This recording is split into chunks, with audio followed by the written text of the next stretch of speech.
मुल्की इस्तेहकाम के लिए दहशत गर्दी का खात्मा लाजमी करार। एपेक्स कमेटी के इजलास में मईशत और सियासी इस्तेहकाम के लिए कौमी यकजहती को वक्त की ज़रूरत करार दे दिया गया। दहशत गर्दी के खिलाफ ऑपरेशन के दौरान मीडिया का किरदार रेगुलेट करने पर भी मुशावरत, एलामिया जारी।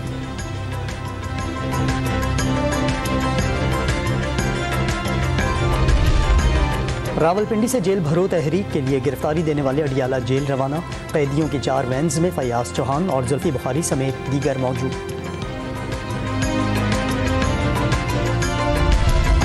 सिक्योरिटी फोर्सेस का बलूचिस्तान के जिला आवारान में खुफिया इत्तलात पर ऑपरेशन में एक दहशतगर्द मारा गया। असलहा और गोला बारूद बरामद कर लिया गया।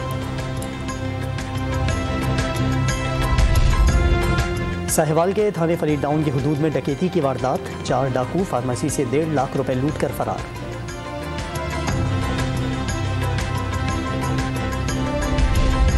और PSL के लीग मैच में इस्लामाबाद यूनाइटेड ने क्वेटा ग्लेडिएटर्स को 63 रन से शिकस्त दे दी।